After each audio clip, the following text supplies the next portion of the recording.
Welcome back to another Twin Peaks recap. This is TBTV. I'm Tyler. I'm joined with Jake. Say hello, Jake. Hello. I'm the B half of Yeah, TBTV. yeah. We haven't even told them like what TBTV stands for. So that I'm glad you actually did mention that. I'm like so worried people are gonna think it's like tuberculosis television, but actually I kind of like that. Like that can be merch. Like we'll make some merch and the proceeds will go to tuberculosis research. Tuberculosis. Yeah, we're fighting tuberculosis. But yeah, it's been about a week since we watched the pilot. I can't believe it's already been a week. Hard to go a full week without watching the show. How did you feel about that? I definitely wish we could just kind of binge it together and then talk about it. Did you feel that way at all or no? Yes, so I was able to distract myself because I've just got so many irons in the fire right now that I was able to distract myself and just kind of put Twin Peaks on the back burner. But after watching the second episode, I'm like, oh my gosh, like we gotta hurry up and do this podcast so we can hit play on episode three. Which brings me to my like question: am I understanding correctly that episode two is called episode one? Dude, I'm glad you actually brought that up because when I was looking up the Wikipedia, I kind of like to look who like directed the episode and wrote it. Yep. And I saw pilot and then I saw episode one. And I almost jotted down like we should talk about that, but I didn't think you'd want to. So it's weird that you saw that. I don't know Well, why it's like that. I was like, well, I wonder what this episode was called. So I was going to say the name of the episode, but it says it's called episode one, also known as Traces to Nowhere. Yeah, I think Um, Traces to Nowhere is the official episode, but like I know a pilot is created in order to sell the TV show, but I still feel like this is really episode two, you know. Maybe it's called episode one because don't did the because the first episode, like the pilot episode, was so damn long. Mhm. Maybe it was like, okay, that's like a kickoff movie or something like that, or just a kick. It's like its own little Like a beast, and prologue then kind of thing, like a prologue. right, Yeah. right. I Weird. don't So know, but it's I'll interesting. have to go in and like check to see if I should call this episode one or episode two. But for now, we'll just call it episode two until I guess research it. How was it for you before we like hit the major beats of the show? Like I had mentioned earlier, it's been a week since we watched it. Was it hard for you to go back into the world of Twin Peaks? Did you forget a lot of things? Were you having to look stuff up, or were you able to kind of like remember as the episode went on? No, I remembered everything, at least everything that I caught in the first episode. Like, the guy who was driving the car at the end of the episode, like it's the two friends from who were in jail, and now they're gonna go kill James. Oh yeah, yeah, but Bobby and Snake.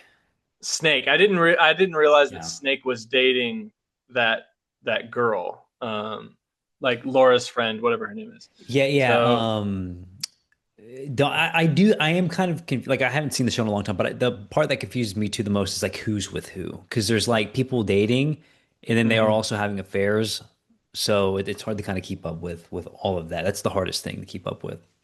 Well, yeah, I'm trying to figure out what's going on there because, like, don't get me wrong, in small towns like that, you get cheating, right? No, very accurate. Yeah, Like, yeah, like, uh, like something that I noticed in the first episode was everybody's talking about each other, everybody's gossiping about it, everybody knows everybody, and that kind of. So it's like very recognizable. It's like where we're from, but I don't remember there being this much cheating. Like they're laying it on no, super thick with like there's like a chain of cheating, you know? It's like this guy, then this guy, and then this chick and this chick, and I'm just like, whoa. It almost makes me wonder if like the director is either setting up something there for like the plot and like some kind of sci-fi twist of like, oh, these people were cursed to fall in love with each other or some shit, or if it's like some kind of commentary or something. Because it's like it's borderline parody just how much cheating is going on. Like there's got to be at least like 10, like not even exaggerating, there's like 10 couples that are all cheating on each other, you know? yeah, because even the adults are cheating too. It's kind of like it's weird how much you learn about Laura though from like all of the affairs because like a lot of the interactions you know you hear like Laura was involved with this person or that person, and we learned in this episode when they Dale Cooper and Harry Truman went to the autopsy, she slept with three people apparently that or had sex with three people that night, the night that she died. So it's like Mm-hmm. everyone's just kind of cheating on everyone. Who is Laura with? You know, it just kind of leaves you with more questions. But it's amazing how in the show you kind of feel like you get to know more about her through the interactions of the characters, even though she's dead. Yeah, man. I mean, like the craziest part for me, well, there's two crazy parts. One is apparently she was also having this, and like I remember, I there was like a little hint of it in the first episode, but I kind of just dismissed it because the detectives dismissed it. But this janitor guy, or maybe he's a scientist or something, this older dude that was also Mhm. apparently like having an affair slash sexually assaulting this woman or this teenager. So apparently, I'm like, okay, so now we know that she had a thing going on with the initial boyfriend in the from the jail. What's his name again? Snake's friend, Snake and Bobby. Bobby, Yeah. James, and this like old ass dude. Yep. So are those the three guys, And are you or is talking there about something the in are you talking about the old dude at the end of the episode? the very Yeah, end? Yeah. so you'll figure out more about him. I won't say like much about him, but he definitely was involved with Laura to an extent, as you know. But it Mm. ends with him holding the other half of the gold necklace, and you're just like, that's kind of the big part of the show where you're like, she was involved with everyone. Like there's so It many moving pieces. it makes you wonder like who was this person and what motivated her to get in all these different situations because she's doing cocaine, she's cheating on her boyfriend with two other guys, she got killed, she's doing cocaine, but she's helping out with like these different she's helping out with the dude whose mind isn't right, and then Mhm. the home was like some kind of homeless um some kind of like food pantry thing with the chick from the diner. Oh She's just yeah, involved in all these different yeah. things. And I'm just like, who is this woman? Like who or girl, who is this chick? Because I'm like, I can't get a pin on what her personality was like. Yeah, because the pilot, I mean, you're kind of left feeling like, oh, all American girl, everyone loved her, very Yeah. sweet, like looks innocent. But towards the end of the pilot and the this entire episode, like you said, you're just since you haven't seen it, you're probably like, is she even a good person? Like, Right. is she like what kind of person is she? Because you can't pinpoint exactly what her motives were. And, Well, you the know, other crazy thing I learned about Laura, I didn't really learn about Laura, is just like how her mom reacted when her best friend came to visit, and like she sees Laura's face on her friend. did it freak you out And whenever she saw that guy when it cuts to the dude? dude, well, at first, well, when she sees Laura's face, I'm like, whoa, cheesy 90s graphics. I Yeah. fucking love it. I love it. And like, so that was jarring. That was almost like a jump scare in and of itself. Yeah. But then you cut to this dude looking up at her, and that scared the piss out of me, dude. I was laying back with Julie, my partner. And I just like grabbed her arm and I was like, ah! Like I'm so bad with jump scares like that. But it was really creepy, but also goofy. It was goofy creepy. You know what I Well, mean? that's why Lynch is such a master, dude, because the first time I saw that scene, I was like on medication for my wisdom teeth, and it was late at night. And you see that guy pop up in the first episode in the mirror, but in this episode, you get a Mm. more clear picture of his face. It's not even a jump scare, but the way he Lynch um, presents that guy in the pilot and the way he's framed in this episode, he's very scary, like with the sound design, because you're like, who is Mm-hmm. this guy? Because you're all up in his face. But a fun story about him is that he was actually a set decorator and Julie just gave me a jump scare because she's crawling on the floor to avoid being in the. I got nervous. I was like, he's in your room. Dude, I was literally like, is this guy like? I had the thought flashed in my mind. She loves Um, doing that. but Sorry, what were you the saying? no, so that guy, he was a set decorator and worked in the art department on David Lynch's movies, on Dune and Wild at Heart, and he worked on Twin Peaks. And that pilot episode where you see his face in the mirror, that was an accident by the cameraman, but Lynch saw the image and it like kind of touched him in an artistic way of like, wait, there's something we could do with his face. I like that. So he just kind of accidentally got himself in the show, but he ended up having kind of a sad career after that because he tried getting acting jobs after Twin Peaks and Mm, ended up going broke, moving in with his mom, and I think he died of AIDS like 3 or 4 years later. that is really sad. I don't Yeah, remember him crazy from story. the first episode though. Do you think it has some like if it was an accident of the show, do you think David Lynch was taking that somewhere narratively Oh, speaking to make it relevant? he definitely pops like that character is mentioned again in the return. Like he's Mm, there's meaning there. interesting. Okay, so we'll unpack that as it goes on. Yeah, yeah, very very cool. Very cool. But You'll yeah, have to like if you can find like a little screen cap from the first episode. Can you like put that into the video? Because I don't remember him from the first yeah, episode. I'll try to. I'll try to look for one and see if I can find it. Cool. I'm sure it'll be easy to find. Yeah. But yeah, I like. Did you like how are you starting to like Dale Cooper's like little sayings? Like from the beginning, you can tell that he is, he's talking to Diane and he's obsessed with coffee. Like, do you like that about him? He's just like he says he's like the true test of any hotel is the morning cup of coffee. Which is damn true. And you know It's what? true. It was like so when I moved up here from Austin to Boston back in January, Yeah. we stayed at a couple hotels that don't like there's hotels these days that just they don't have morning breakfast anymore. They don't Mhm. even have free morning coffee anymore. What they have is a Starbucks where you have to go, pay $6.50, if not more, for like a teeny weeny cup of coffee. Like you don't even get complimentary coffee half the time anymore, Nope. you know? So I just wanted to complain about that real quick. Yeah, It's not relevant to the show.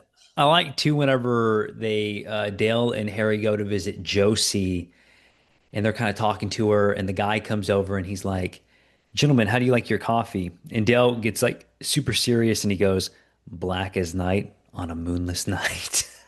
Yeah, I told Julie I was like, I'm stealing that one. I'm gonna start saying That's that. a good, like it's Cornball City, but it's very funny. It fits the show.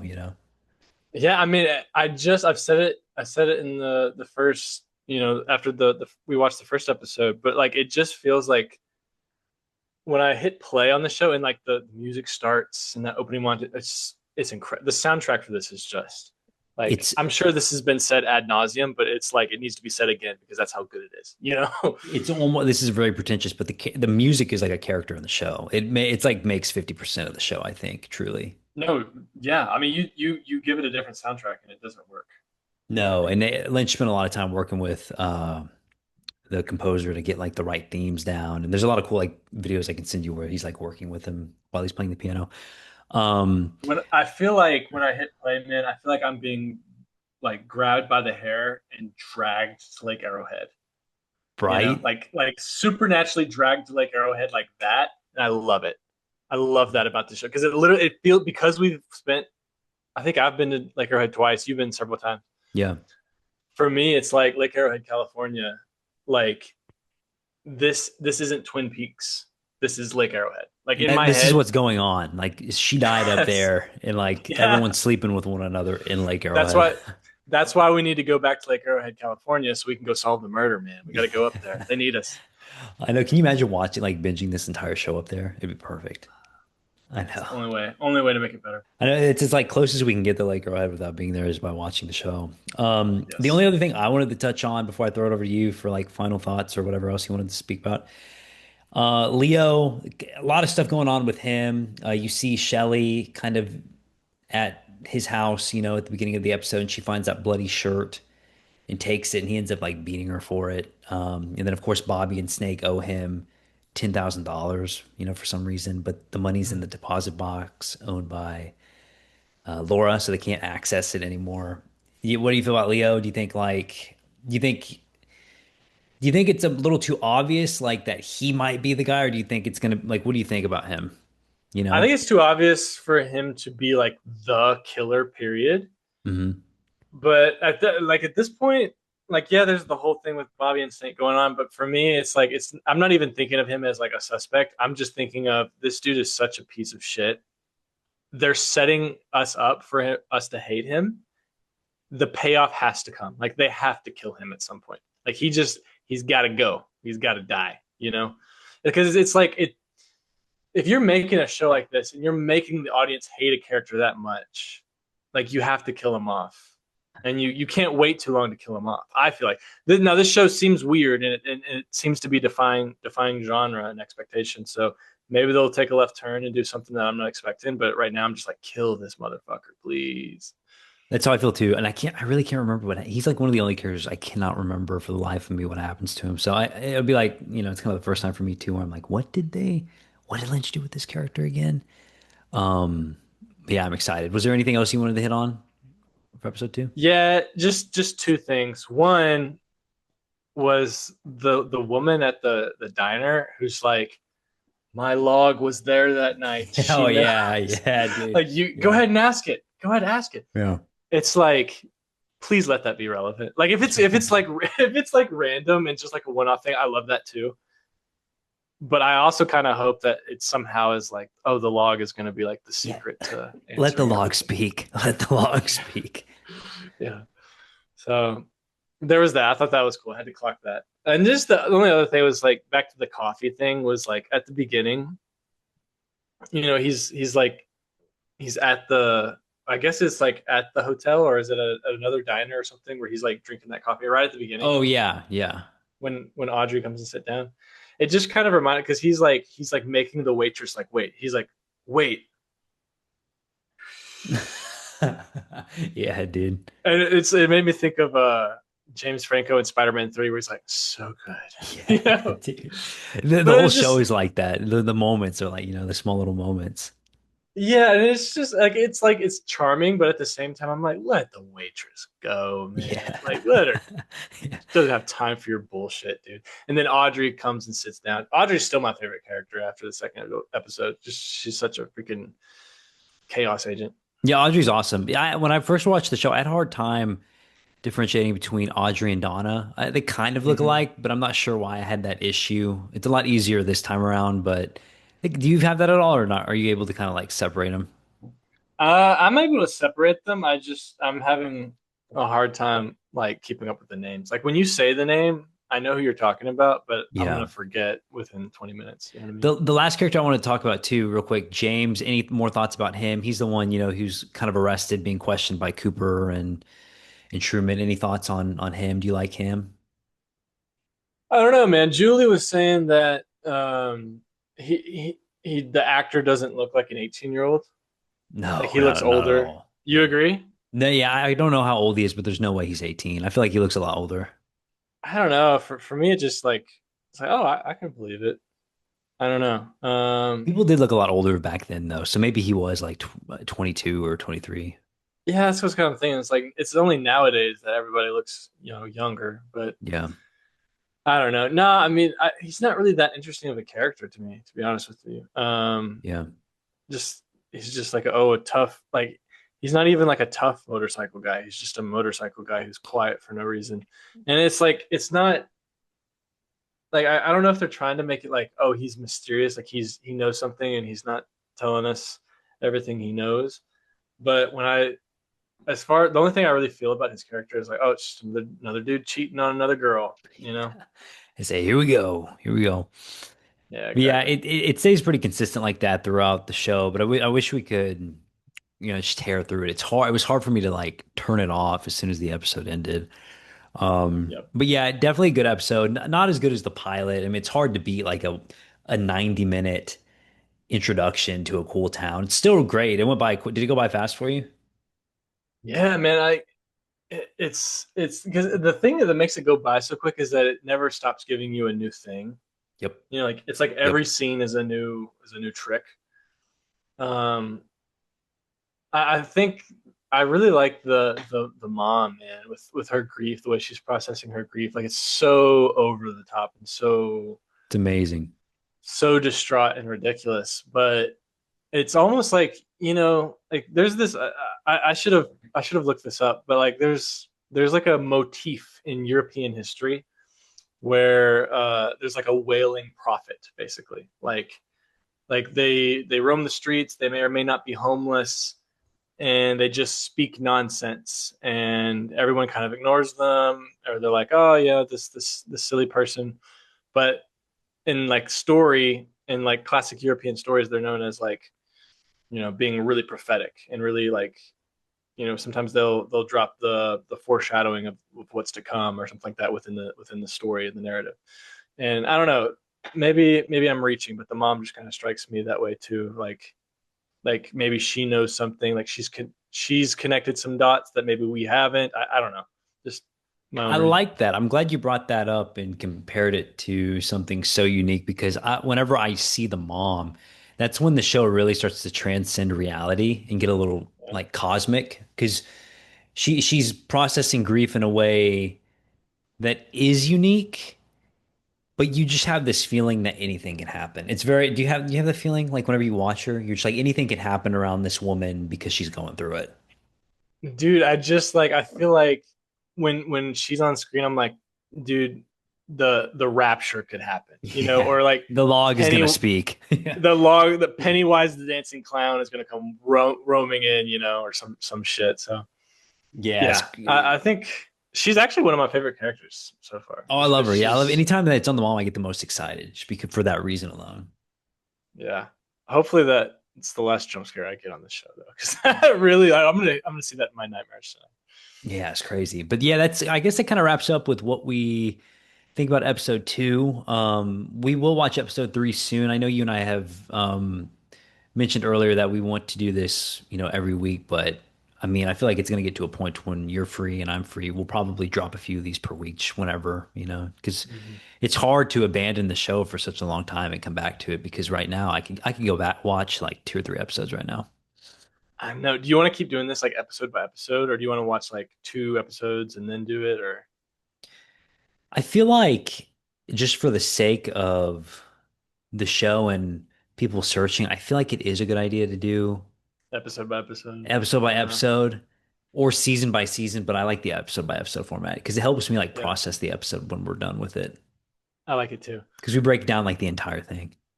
All right, fuck it, dude. Let's try to do it again tomorrow. Yeah, we'll try tomorrow, Tuesday, who knows when. We have like a couple of viewers, there's like 20, probably 18 from me, two from Julie, one from you. But Yeah. um but yeah, we'll try to watch episode three soon. For sure a week from now, but we'll try to get like one or two episodes out before the end of the week. Do you have any final thoughts or all good? No. Peace be with you. Cool. Yeah, you can find me on TikTok and Instagram. Tyler Tompkins. Where can the people find you? J as in jackass. K as in karma. H as in hot, and then Bennett with two N's and two T's. And that you can find me through that on Letterboxd and TikTok and nothing else. Easy. Yeah, I forgot to mention I'm on Letterboxd too. But yeah, we'll be back very soon with an episode three. We'll see y'all soon.